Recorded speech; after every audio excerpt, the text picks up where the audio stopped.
la création incroyable était la promesse divine, découvrez le plan transformateur des EDIEU en 4K au commencement, lorsque tout était encore vide, dans la 3e année de Joachim, le Créateur, dans son infinie puissance, contempla l'obscurité.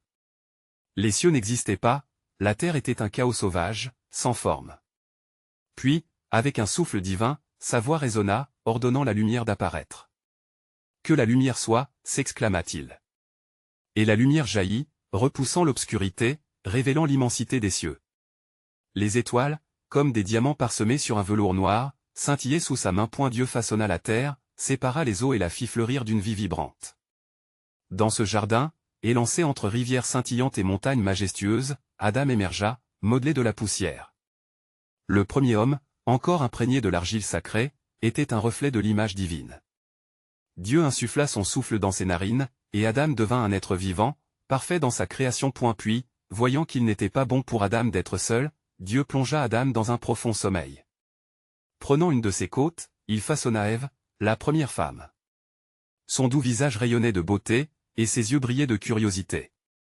Unis dans leur essence, Adam et Ève étaient complémentaires, formant deux côtés d'une même pièce, destinés à partager l'amour et la communion avec leur Créateur. Le jardin d'Éden, ce havre de paix, était un chef-d'œuvre. Des arbres chargés de fruits délicieux invitaient au festin, tandis que des fleurs éclatantes embaumaient l'air. Des rivières cristallines serpentant à travers les verdures offraient un murmure apaisant. Adam et Ève erraient entièrement libres, en harmonie avec la nature et avec Dieu. Il leur confiait la tâche de cultiver le jardin, un doux service d'amour envers leur Créateur. Cependant, une seule restriction leur était imposée, ne pas manger de l'arbre de la connaissance du bien et du mal. Dans leur innocence, ils comprenaient cette loi divine comme une protection. L'atmosphère qui régnait était empreinte de joie et de paix, rendant chaque jour scintillant d'une merveille divine. Mais dans l'ombre, le serpent, créature rusée, observait, cherchant à infiltrer cette harmonie. Il murmura des mots piquants, incitant Ève à douter de la bonté de Dieu. Serait-ce vraiment ce que Dieu veut? Ces paroles, teintées de mensonges, entrèrent dans le cœur d'Ève, éveillant une curiosité malsaine. Quand le péché enflamma leur cœur, Adam et Ève, ayant goûté aux fruits défendus, réalisèrent leur nudité et se cachèrent. Le jardin autrefois radieux devint sombre à leurs yeux, chaque arbre semblant les juger. Au milieu de ce désespoir, ils réalisèrent la séparation causée par leur désobéissance. Lorsqu'ils répondirent à l'appel de Dieu, leurs craintes furent confirmées. Le Créateur, fidèle malgré leur chute, annonça son plan de rédemption. Une promesse jaillit des cendres de leur désobéissance, un sauveur viendrait, celui qui briserait les chaînes du péché, apportant l'espoir d'une vie nouvelle. À la croisée des chemins, leur cœur était lourd de remords, mais au milieu de la douleur, brillait l'étoile de l'espoir. Cette promesse ne se limitait pas à un simple pardon, elle évoquait une transformation radicale, une promesse de restauration de la relation avec Dieu. Que sera notre réponse face à cette promesse divine aujourd'hui? Au cœur du désespoir, alors qu'Adam et Ève s'éloignaient du jardin, leurs âmes étaient alourdies par la honte et la peur. Les voix du passé résonnaient dans leur esprit, des souvenirs d'innocence, de joie et d'une communion parfaite avec Dieu. Ils se dirigeaient vers l'inconnu, le poids du péché les enfermant dans une obscurité nouvelle. Dieu, pourtant, ne les abandonnait pas à leur sort. Dans un langage d'amour et de miséricorde, il avait déjà commencé à tisser une toile de rédemption. Je mettrai une inimitié entre toi et la femme, et entre ta postérité et sa postérité, celle-ci t'écrasera la tête, et toi, tu lui mordras le talon. Genèse 3h15. Ces mots prononcés résonnaient du ciel à la terre, ancrant une promesse dans le cœur de l'humanité. Les jours devinrent des semaines et les semaines des mois. Adam et Ève, maintenant vêtus de peaux d'animaux, parcouraient la terre en quête d'un sens. Ils découvrent la douleur mais aussi le pouvoir d'un amour inébranlable. Leurs premières offrandes, fruits de la terre, furent marquées par l'effort et le souvenir de leur désobéissance. Pourtant, l'espoir d'une rédemption commençait à germer. Leurs enfants, Caïn et Abel, incarnèrent les luttes du cœur humain. Caïn, l'aîné, jaloux de l'affection divine portée à Abel, sombra dans l'obscurité. L'amour est la racine qui transforme, mais la jalousie consume, murmura Ève, consciente que le péché continuait d'exercer son emprise. La voix de Dieu résonna encore dans son cœur, lui rappelant la promesse d'un sauveur. Lorsque Caïn se leva contre Abel, l'écho d'une violence ancienne s'éveilla. La paix du jardin s'évaporait dans la tourmente. Dieu, avec compassion, avertit Caïn, lui offrant une dernière chance de revenir à la lumière. Mais la rancune piqua sa conscience et finalement, Caïn frappa son frère. Le cri silencieux d'Abel, monter vers le ciel, fut un appel puissant. Le sang de ton frère crie vers moi depuis la terre, Genèse 4h10. Ce cri humain refit surface à chaque génération, un rappel constant que le monde avait besoin d'un rédempteur. Adam et Ève, en voyant ce drame se dérouler, comprirent que la promesse du Sauveur était plus qu'un simple espoir, c'était devenu un besoin désespéré. Et la terre leur offrit des signes des temps à venir. Une étoile scintillante dans le ciel, les lumières des cieux, un pressentiment de quelque chose de plus grand. Peut-être, un jour, la postérité de la femme écrasera la tête du serpent, pensait Ève, les yeux tournés vers l'horizon, où les promesses divines ne cessaient d'inviter. Les générations passèrent, chacun vivant dans l'espoir, malgré les épreuves, malgré les combats. Les mots de Dieu résonnaient, tandis que les cœurs demeuraient en quête de rédemption. Un jour, le ciel s'ouvrait. La promesse s'approchait lentement, armée de grâce. Qui seraient ceux qui accueilleraient ce don inestimable? La défaite de Caïn et Abel n'était pas la dernière histoire que l'humanité écrirait. Le plan divin se dessinait dans le silence des cœurs attentifs. Car là où la chute proclamait la mort, la promesse de Dieu laissait entrevoir la vie. Et la lumière brille dans les ténèbres, et les ténèbres ne l'ont pas comprise. Jean 1h05. Ainsi, le récit de la rédemption continue, invitant les âmes à se tourner vers le Créateur, là où la promesse d'un Sauveur s'épanouit toujours. Vous êtes mes témoins, dit le Seigneur, et ma servante que j'ai choisie, afin que vous sachiez et croyiez en moi. Ésaïe 43, 10-12, que fera chacun face à cette lumière qui se lève? Les jours se succédèrent, et dans le cœur de l'humanité, les luttes entre lumière et ténèbres distillaient une amère réalité. Adam et Ève, par leurs enfants, virent la nature du péché se multiplier.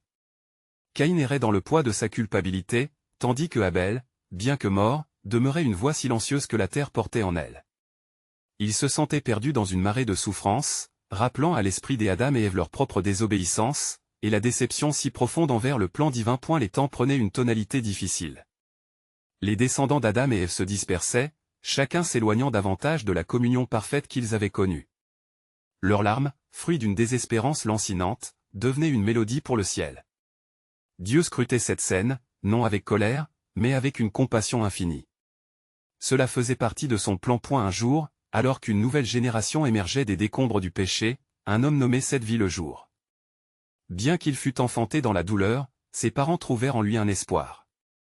Ainsi, la promesse se perpétue à travers une descendance qui se souviendra de Dieu, murmura Adam, conscient que dans ce nouveau-né pouvait résider une petite étincelle, se préparant à illuminer les ténèbres. Seth grandit, et ceux qui l'entouraient commencèrent à invoquer le nom de l'Éternel.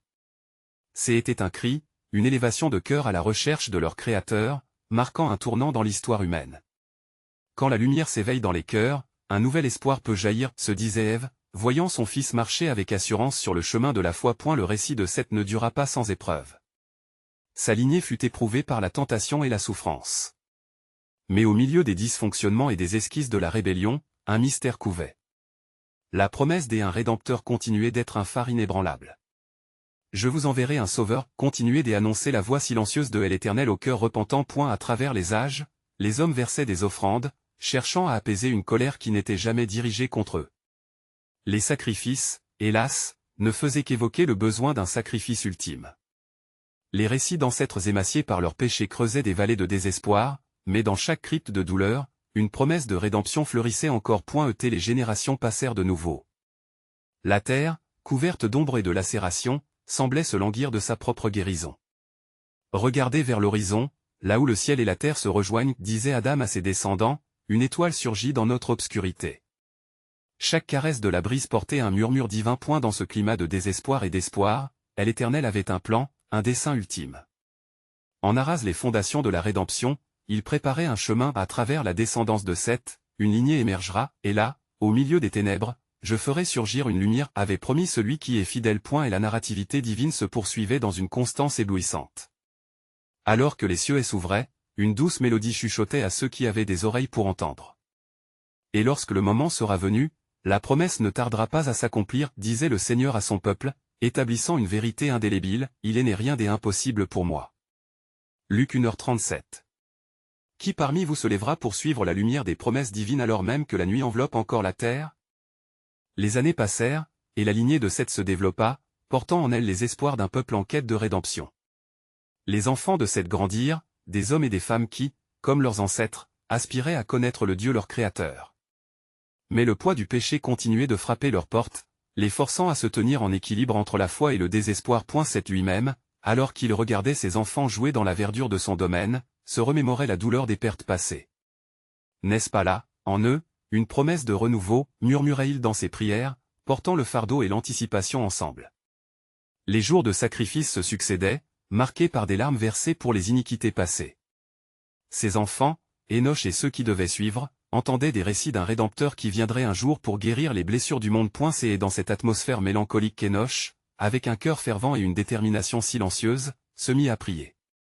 Ô Éternel, montre-nous le chemin vers ta lumière, appela-t-il, sa voix s'élevant au-dessus de la cacophonie des luttes humaines. Ses supplications montaient comme de la fumée sacrée, atteignant les cieux. À cette époque, la terre était devenue le théâtre de conflits et de vices. Les hommes de l'époque, égarés par les désirs de la chair, désertaient les voies du Seigneur. Les récits de la bonté d'Adam et de Seth s'éloignaient, remplacés par l'écho d'une lutte désordonnée pour le pouvoir et la richesse. Dans les villages et les plaines, la rébellion et la désobéissance s'installaient confortablement, comme des invités indésirés. Dieu, observant cette course tragique, tissait un plan à travers les lacunes de la foi humaine. Le cœur de Seth se brisait à mesure qu'il voyait ses enfants s'éloigner, mais dans son désespoir, il nourrissait un espoir. Où est la promesse de celui qui a dit qu'il ferait surgir une lumière, se lamentait-il souvent en se tournant vers le ciel étoilé. Cette étoile, une alchimie de l'espoir, scintillait encore dans l'obscurité, à en croire les récits anciens. Un jour, alors qu'Enoch, méditant sous un figuier séculier, cherchait fervemment le visage de Dieu, une voix douce, douce comme une brise de matin, résonna dans son cœur. « Je suis le chemin, la vérité et la vie, murmura la voix, apportant un réconfort inattendu. Enoch, effrayé mais ravi, ouvrit son cœur à ce qui semblait être une vision du ciel. « Je respecte le cœur de ceux qui cherchent, et ma promesse demeure, continua la voix. Car, en vérité, la lumière perce les ténèbres, même lorsque les cœurs se détournent. » Enoch, rempli d'une nouvelle détermination, se leva avec une vigueur renouvelée, persuadé que la voie de rédemption passerait par un travail acharné au sein de sa famille et de sa communauté. Et elle commença à rassembler ceux qui étaient disposés à écouter, prêchant la nécessité d'un retour à l'Éternel. N'attendez pas que la nuit se termine, mais soyez des artisans de lumière dans ces heures sombres. Les espoirs d'Enoch, tout comme ceux de ses ancêtres, s'opposèrent au tumulte du monde, unissant les cœurs autour d'une passion commune pour Dieu. Et ainsi, la promesse divine continua d'évoluer, tissant une toile d'espoir et de rédemption. Mais bientôt, le tumulte des jours amènerait des choix déchirants et des révélations sans précédent, suscitant une question brûlante dans le cœur des fidèles. Qui parmi vous sera prêt à assurer la lumière, pour que même au milieu des ténèbres, la promesse du Rédempteur puisse éclore en son temps? Car le Seigneur a dit, « Je ferai surgir un prophète de leurs frères, je mettrai mes paroles dans sa bouche, et il leur parlera tout ce que je lui ordonnerai. » Deutéronome 18h18. Les jours qui suivirent la résolution d'Enoch furent marqués par une douce agitation. Le vent portait avec lui les murmures de l'espoir, et la communauté, touchée par son message, commença à se rassembler autour de la promesse de Dieu. Les enfants d'Enoch, excités par l'énergie nouvelle de leur père, couraient dans les champs, écoutant les histoires de la bonté divine et de la rédemption à venir. Cependant, dans l'ombre des montagnes, la sombre progression du mal continuait de se glisser dans les âmes. Les cœurs désenchantés des hommes s'éloignaient de plus en plus de la lumière, se laissant séduire par des idoles façonnées par leurs propres mains. Les cultes de Baal et d'Astarté commençaient à s'installer avec force, promettant de fausses promesses aux perdus et désespérés, offrant des plaisirs éphémères au détriment de leur âme. Enoch, fort de sa détermination et de son appel, réunit un groupe de fidèles pour prier avec ferveur, implorant l'Éternel de ne pas laisser son peuple sombrer dans l'oubli. Alors qu'il prenait ce moment de communion, une épaisse nuée tomba sur le lieu de prière, et la voix du Seigneur résonna à nouveau, comme un grondement doux dans le cœur de chacun. « Mon peuple, déclara Dieu, je suis avec vous, mon plan s'accomplira. Des signes dans le ciel, une étoile brillante au-dessus de la terre, annonceront l'heure du Rédempteur. Qui se tiendra sous cette lumière pour proclamer ma gloire alors que les nations se détourneront? » Les fidèles, pleins d'ardeur, réalisèrent que leur tâche dépassait celle d'un simple appel à la repentance. Ils étaient appelés à être les porteurs de cette lumière, à dérouler le tapis des accueils de la promesse divine au milieu des ténèbres. Enoch partagea ses révélations avec sa famille et sa communauté. Nous devons être vigilants et fervents dans notre foi. Chacun de nous est un instrument de la promesse, et même si l'obscurité s'épaissit, nos cœurs doivent brûler de dévotion. Son père, Seth, écoutait attentivement, la sagesse de son ancêtre se mêlant à la nouvelle idée que l'espoir était un mouvement collectif, un engagement commun. Nous avons été appelés à aimer et à servir, à être des témoins de la lumière, ajouta Seth, les yeux brillants d'une passion renaissante. Et la lumière ne s'éteindra pas, car elle se multipliera à travers chacun de nous. Les jours passaient, et ils vécurent dans l'attente, priant et se regroupant régulièrement pour se fortifier les uns les autres. Énoch, s'érigeant en fervent porte-parole de Yahweh, prêchait dans les villages alentours, contemplant les regards perdus mais avides d'espoir. Il entendait parfois des murmures des passants sur leur avenir incertain, mais il voyait aussi dans leurs yeux la flamme d'une petite lueur, ravivée par la promesse de Dieu. Lorsque le soir tombait, Énoch montait sur une petite colline pour se tenir seul face à l'horizon. En regardant le ciel étoilé, il se rappelait des histoires racontées par son père, sur un monde créé avec soin et amour. Et il réfléchissait sur le mystère divin tissé à travers les générations. La voix du Seigneur résonnait encore en lui rappelant que le plan de Dieu était en marche, enveloppé d'une sagesse infinie. Qui parmi vous aura le courage de suivre, même lorsque le chemin semblera obscur, cria-t-il une nuit devant son assemblée, leur lançant ce défi avec foi. Car en ce moment, la promesse de Dieu se dévoile, et vous n'êtes pas seuls. Je ferai ce qui est juste et je mettrai ma loi en vous, je l'écrirai sur vos cœurs, a dit l'Éternel. Jérémie 31, 33. Leur foi collective, unie dans le chant des espoirs, commence à attendrir le ciel, et les étoiles semblent danser au rythme du cœur de Dieu. Les jours s'étiraient, tel un fil d'or au lever du soleil, et Énoch, maintenant reconnu comme prophète de l'Éternel, avait pris la tête d'un mouvement puissant de renouvellement spirituel. Sa voix, forte et pleine de conviction, résonnait dans le cœur des hommes. « Réveillez-vous, ô peuple d'Israël !» s'écriait-il, traversant les vallées et les collines, allant même jusqu'à la lisière des bois sombres où se cachaient les adorateurs d'idoles. Dans ces forêts, là où autrefois le chant des oiseaux se mêlait aux louanges de Dieu, régnait un silence oppressant, maintenant troublé par le murmure des ténèbres. Les adorateurs de Baal s'étaient installés comme des ombres, et des cris de supplication résonnaient autour des autels impies. Énoch en eut connaissance. Ses yeux, porteurs de la lumière promise, se trouvaient embrasés d'une indignation sainte. « Est-ce là la destinée de notre peuple, perdu au milieu de faux dieux ?» demanda-t-il à sa communauté, piétinant les terres quel que soit le coup. Ces mots éveillèrent un écho parmi ceux qui désiraient ardemment retrouver la grandeur d'un peuple choisi. Au milieu des rituels et des offrandes à des divinités muettes, la petite assemblée grandissait. La foi, comme un feu dévorant, commença à embraser les cœurs, ravivant le souvenir de la majesté de Yahweh. Un jour, alors que le temps s'apprêtait à changer, Énoch se rendit sur un sommet qui dominait la vallée. Le ciel était chargé de nuages menaçants, des éclairs zébraient l'horizon, et un vent puissant balayait le paysage. Il s'agenouilla, implorant le Seigneur de libérer son peuple de l'oppression qui pesait sur leurs âmes. C'est alors que, dans un tourbillon de lumière, l'Esprit l'entoura. « Énoch, lève-toi, car je t'ai donné le pouvoir de renverser les ténèbres. » Sa voix s'éleva, apportant un cri de guerre aux siens, « N'ayez pas peur, car l'Éternel est avec nous. » Les cœurs battant à l'unisson, ils se levèrent, prêts à faire face aux forces du mal.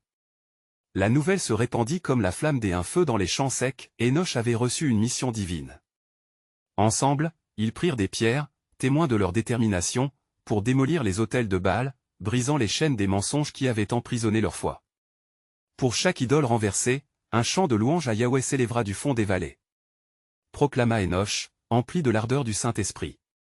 La bataille spirituelle avait commencé, et dans les jours qui suivirent, des signes apparaissaient dans le ciel. Une étoile brillante, symbolisant la promesse du Rédempteur, éclairait le chemin. L'espoir, une fois obscurci, était maintenant un phare qui guidait le peuple vers la lumière. Les semences de la foi germaient dans des cœurs repentants, leurs âmes, enfin prêtes à embrasser la vérité. Mais la victoire n'était pas encore acquise. Les forces des ténèbres, pleines de rage, ne tardèrent pas à riposter.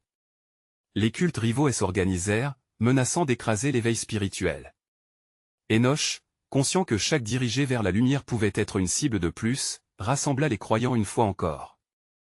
La route est semée d'embûches, mais le Seigneur a dit, « N'aie pas peur, car je t'ai racheté, je t'ai appelé par ton nom, tu es à moi. » Ésaïe 43, 1. Ainsi, la détermination refrénée d'Énoch et de son peuple creusa une tranchée entre la vie et la mort, entre la lumière et l'obscurité. Leur chant s'éleva à travers les montagnes, et la promesse divine, tissée par des siècles de fidélité, était sur le point de se réaliser. Alors qu'ils se préparaient à affronter les ténèbres, une pensée puissante enveloppa le cœur d'Énoch, « Quand le Fils de l'homme viendra, trouvera-t-il la foi sur la terre ?» Luc 18h08. Le dénouement approchait, et le mystère de la souveraineté de Dieu s'apprêtait à se révéler dans toute sa splendeur. Que fallait-il faire pour que le plan de Dieu prenne forme au milieu de cette lutte? La nuit s'étendit sur la vallée, enveloppant le peuple d'une obscurité épaisse, comme un drap de tristesse tombé sur leur âme. Enoch, guidé par une détermination renouvelée, se tenait parmi les siens. Ce n'est pas une bataille que nous menons seuls, mais un combat pour l'honneur de notre Dieu. Déclara-t-il, sa voix claire élevant des échos dans chaque cœur. Au loin, les clameurs des adorateurs de Baal s'intensifiaient, telles des vagues de tempête se brisant contre les falaises. Les menaces de leurs pratiques abominables se faisaient plus pressantes, et chaque jour s'étirait, apportant des défis toujours plus grands. Pourtant, Enoch savait que la lumière du Seigneur brillait au cœur du repentir. Le peuple, en proie à la peur, se serra autour de lui, leurs visages éclairés par la flamme des torchets. « Regardez !» s'écria une voix dans la foule, pointant vers le ciel. Une lueur inhabituelle illuminait les nuages sombres au-dessus. « C'est un signe de l'Éternel !» murmura un autre, partagé entre la crainte et l'espoir. Des éclats d'étoiles brillaient à travers les ombres, symbole des promesses anciennes et de la réponse divine. Enoch leva les yeux vers le ciel, sentant une puissance qui ne demandait qu'à être libérée. L'Esprit de l'Éternel descendit sur lui, et une vision apparut dans son esprit. Il vit une grande route, bordée de fleurs qui émergeaient du sol aride, guidant le peuple vers la liberté. « En cette nuit, nous allons briser les chaînes des idoles. » s'écria-t-il, la ferveur rivalisant avec l'éclat d'une étoile filante. Encouragé par son message, des hommes, des femmes et des enfants se levèrent, armés non pas des épées, mais de chants et de prières. Leur unité rassemblée était une force irrésistible. Chaque parole était un affront à l'obscurité. « Éternel, manifeste-toi. Comme dans les jours d'autrefois, montre ta gloire. » cria l'un des membres du groupe, et d'autres se joignirent à lui, formant un chœur de supplication. Les cultes de Baal, apprenant la détermination des fidèles, se réunirent pour une confrontation nocturne. Des sacrifices étaient offerts, des invocations lancées, et l'air était chargé d'une tension palpable. Enoch, conscient de la menace imminente, rassembla son peuple. « La peur n'a pas de place parmi nous. Nous sommes appelés à la victoire, car notre Dieu n'abandonne jamais ceux qui se tournent vers lui. » Alors qu'il se dirigeait vers le cœur de l'affrontement, une perplexité se leva chez les adorateurs de Baal. Les signes célestes qui avaient émergé étaient indéniables, un vent puissant commença à souffler, balayé avec force, mettant à mal leurs rites obscènes. Les visages se tournaient, cherchant un sens à ce que la création elle-même semblait signifier. Dans un esprit saint, Enoch leva les bras. Une lumière divine éclata autour de lui, comme une épée de feu flambant dans l'obscurité. Les adorateurs de Baal, bien que désireux de triompher, reculèrent, car le souffle de l'Éternel emplit l'air. L'écho de la voix des Enoch se fit entendre, dans la bataille, l'Éternel est notre refuge. Alors que le peuple, galvanisé par la promesse de libération, avançait, Enoch rappela à tous la parole de Dieu, « Voici, je fais toutes choses nouvelles. » Révélation 21h05. Ce moment marquerait un tournant dans leur propre histoire, l'écho de la victoire divine déjà chantée dans les cieux. L'étape suivante se dessinait, une révélation éclatante se préparant à se déployer. Comment le plan de Dieu continuerait-il à se manifester dans cette lutte? Les croyants, remplis d'espoir et de foi, sauraient qu'une nouvelle dimension du plan divin s'apprêtait à se révéler, préparant le chemin vers un avenir empreint de promesses. La lumière des étoiles scintillait à travers les ténèbres, tandis qu'Enoch, fervent, avança, son cœur battant au rythme des cris des adorateurs de Dieu. L'air était chargé d'une anticipation palpable, une tension qui présageait un changement fondamental. Les chants de la foule s'unissaient dans une mélodie de supplication, comme une offrande ascendante vers les cieux. Les torches dansaient dans le vent, dessinant des ombres qui semblaient vivantes, témoignant de la lutte entre la lumière et les ténèbres. À eu cœur de l'affrontement, les adorateurs de Baal, armés de cultes impies, relevaient le défi, convaincus de la force de leurs idoles. La fumée des sacrifices montait, créant un manteau mystérieux autour d'eux, mais Enoch savait, par révélation, que ces conventions ne pourraient jamais éclipser la gloire du Créateur. Le peuple, en écho au commandement des Enoch, se leva ensemble, déterminé à proclamer le nom du Seigneur. « Écoutez, peuple de Dieu, » s'écria Enoch, sa voix emplie de puissance. « Que chaque chant soit une épée, chaque prière un cri de guerre, car l'Éternel est en notre mythe. » La foule, animée par son ardent discours, se mit à chanter avec une intensité renouvelée, des références à des événements passés de délivrance, comme lorsque Moïse avait traversé la mer Rouge. Le sol vibrait sous leurs pieds, créant une harmonie invisible qui rejoignait le cœur même du ciel. Et tout à coup, la terre trembla. Un frisson parcourut le groupe. C'est l'Éternel qui se lève pour combattre pour nous, s'exclama un homme, la foi illuminant son visage. Les adorateurs de Baal, entre l'assurance et la panique, tentèrent de renforcer leur rituel, mais le vent divin ne cessait de souffler plus fort, comme pour balayer leurs efforts. Les murmures de la création voyaient en cette nuit la marche du divin, un indicateur de la victoire imminente. Enoch, les yeux fixés sur le ciel, se mit à prier. Éternel, descends sur cette terre, révèle ta voix dans le tumulte. Soudain, il en vit une silhouette immense, une gloire éblouissante surplombant la scène. Une voix tonna, semblant résonner au plus profond des âmes, « Je suis le Dieu d'Israël, je ne faillirai pas en ce jour. » La vérité de cette proclamation fit trembler même les démons qui agitaient leurs adorateurs. Le ciel s'ouvrit, et une lumière éclatante envahit la vallée, illuminant chaque visage, chassant l'ombre des idoles. Face à cette manifestation surpuissante de l'Éternel, les adorateurs de Baal s'effondrèrent, réalisant que leur cause était vaine.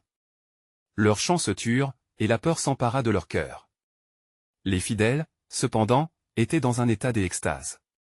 Levant les bras au ciel, Enoch cria, « Ne craignez rien, car il est écrit, je vous combats, et vous serez en repos. » Exode 14h14. Le peuple, convaincu que leur Dieu avait entendu leurs prières, se mit à célébrer. Les chants s'intensifièrent, unissant les cœurs dans une danse de louanges, et au-dessus d'eux, la nuée divine s'intensifiait. Alors que l'horizon annonçait les premiers éclats de l'aube, une nouvelle compréhension vint sur eux. La lumière qui inondait leur âme n'était pas simplement révélatrice d'une victoire physique, mais l'impulsion divine d'un plan plus vaste que chacun d'eux ne pouvait comprendre. Ce matin-là, un message se forma. Les chaînes étaient rompues, mais l'engagement envers le Seigneur était bien plus qu'une simple victoire temporaire. Il annonçait des temps nouveaux. « Lève-toi, peuple du Seigneur, car l'Éternel est sur le point de faire toutes choses nouvelles. » Il était temps de comprendre que ce n'était que le début d'une grande révélation, chaque action puissante de Dieu témoignait de la réalisation de ses promesses. Ainsi, dans les cœurs de ceux qui croyaient, la question demeurait, qu'est-ce que Dieu préparait encore pour son peuple dans ce grand dessein? Les contours de son plan souverain prenaient forme, laissant présager des merveilles pour ceux qui le cherchent de tout leur cœur. La lumière de l'aube se répandait doucement sur la vallée, inondant chaque recoin des teintes dorées et argentées de l'espoir. Enoch, le cœur encore vibrant des chants de louange, se tenait face à la multitude. Lui et le peuple de Dieu avaient traversé une nuit d'épreuves, mais maintenant, une nouvelle ère se dessinait à l'horizon. « Mes frères et sœurs, regardez ce que l'Éternel a fait » s'écria Enoch, la voix tremblante d'émotion. Il savait que la victoire sur Baal serait un symbole, un acte prophétique. Il est le Dieu de l'Alliance, fidèle à ses promesses. Les clameurs d'approbation résonnaient, unies dans une ferveur renouvelée. À eu cœur de la foule, des murmures s'élevaient à propos de ce qu'ils avaient vu. Ce n'était pas simplement une manifestation de puissance, c'était le moment où Dieu révéla son plan aux générations à venir. Des histoires de leurs ancêtres affluèrent en eux, de la promesse faite à Abraham, jusqu'à la délivrance de Moïse. Leurs cœurs battaient ensemble, remplis d'une anticipation vibrante. Le message de ce jour ne serait pas seulement enregistré dans les annales de l'histoire, mais dans les cœurs de tous ceux qui reverraient ce jour-là. Soudain, une nuée épaisse les enveloppa, comme si les cieux eux-mêmes venaient les entourer. C'était comme une brise douce, portant le parfum de la présence divine. Les visages se tournèrent vers le ciel, intrigués et pleins de révérence, alors qu'une lumière nouvelle en jaillissait. Enoch tomba à genoux, implorant avec ferveur. « Seigneur, que signifie tout cela? Quel est le dessein derrière cette victoire ?» Et alors, un murmure, doux comme la mélodie d'un chant ancien, s'éleva au-dessus de la multitude, « Je suis avec vous tous les jours, jusqu'à la fin du monde. » Ces paroles, écho des promesses faites à Josué, résonnaient dans l'air. La foule frémissait alors que la lumière divine dansait autour d'eux, réaffirmant la présence de leur Dieu. Enoch, relevé par cette assurance céleste, s'adressa à son peuple. « L'Éternel ne nous a pas seulement délivrés aujourd'hui, il a préparé des temps de renouveau. Une lumière nouvelle se lève sur la terre, et tout ce qui était ancien est sur le point de passer. » Les cœurs s'embrasaient, et la ferveur croissait. Mais au milieu de cette exaltation, une ombre persistait. « Quel sacrifice sommes-nous prêts à offrir pour ce renouveau ?» demanda une voix dans la foule. La question, simple en son essence, perçait les cœurs des croyants. Pour se voir renouvelés, il fallait d'abord abandonner ceux qui les retenaient. L'engagement pour l'Éternel avait un coût, mais il était glorieux. Dans cette atmosphère chargée de promesses, Enoch leva les yeux, cherchant la direction divine. « Seigneur, guide-nous dans ce nouveau chemin. » Fais-nous comprendre ce que nous devons faire pour marcher dans tes voies. Alors, la nuée se dissipa lentement, laissant place à un soleil éclatant. Une sagesse se manifesta en Énoch, une soudaine compréhension de la nécessité de purification et de repentance dans le périple qui s'annonçait. Méditons tous ensemble sur l'importance de notre consécration. Car le chemin vers le royaume de Dieu est pavé des engagements véritables.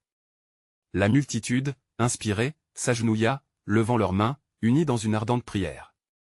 Soudain, une voix prophétique émergea d'un parmi eux, un homme au visage marqué par les larmes et les ans. Voici. Le temps est proche où l'Éternel établira une nouvelle alliance avec son peuple. Regarde, je fais toutes choses nouvelles, proclame le Seigneur. Les cieux s'ouvrirent à nouveau, laissant présager un avenir rayonnant, la promesse des temps à venir. L'écho des mots gravés dans les Écritures résonnait, un rappel constant que Dieu est le maître de l'histoire, orchestrant chaque événement selon son dessein divin. Mais bien-aimés, ne doutez pas des œuvres à venir de notre Dieu. Écoutez bien ce qu'il a à vous dire, car chaque parole prononcée est une promesse en son temps, une promesse de transformation.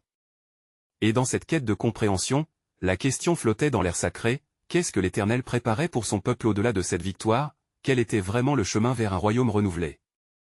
Les jours passèrent, et la nouvelle de la victoire d'Énoch se répandit comme une traînée de lumière à travers les vallées et les montagnes, touchant des âmes fatiguées et désillusionnées. Les tambours de guerre avaient pris un rythme de célébration, unissant les cœurs dans une ferveur nouvelle. Pourtant, même dans cette lumière éclatante, des murmures d'incertitude commençaient à s'élever. Les adorateurs de Baal ne s'étaient pas évanouis.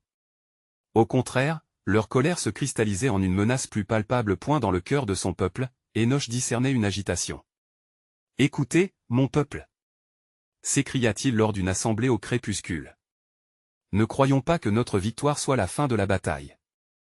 La lumière nouvelle éclaire le chemin, mais les ténèbres cherchent à raviver leurs ombres. Préparons-nous avec ferveur à la lutte qui se profile. » Les jours devinrent des semaines, et la communauté s'enveloppa d'une anticipation fervente, se souvenant des promesses faites par l'Éternel. Mais alors qu'ils prenaient soin de leurs âmes en étant attentifs à la parole, une autre ombre se dessina. Les anciennes pratiques des adorateurs de Baal, bien ancrées dans la culture, commençaient à ressurgir dans les esprits troublés du peuple, et des voix dissonantes se faisaient entendre. « Qui nous dira comment respecter nos ancêtres ?» demandait un homme, son regard troublé. « Y a-t-il vraiment un seul chemin ?» questionnait une femme, proie au doute. Ces mots, apparemment innocents, étaient des gerbes de désespoir. Énoch, conscient de la fragilité de leur foi retrouvée, ne pouvait pas laisser ses pensées s'enraciner. Une nuit, alors qu'il se tenait seul sous le ciel étoilé, il implorait le Seigneur, « Éternel, fortifie mon cœur et celui de mon peuple. Nous avons besoin de ta sagesse pour naviguer ces eaux tumultueuses. Que devons-nous faire pour rester fermes dans ta lumière ?» Là, dans le calme de la nuit, une vision s'ouvrit devant lui. Il vit des ombres se dérober devant la lumière, des chaînes de la tradition humaine se briser, mais aussi les cœurs blessés des gens cherchant refuge dans des illusions. L'Esprit de Dieu le conduisit à une promesse profonde, « Je ferai une alliance qui ne sera jamais rompue. Chaque génération connaîtra ma lumière et ma gloire. » Le lendemain matin, Énoch se leva avec une conviction renouvelée. « Mes frères et sœurs !» s'écria-t-il dans l'assemblée. « Nous marchons sur un chemin plein de promesses.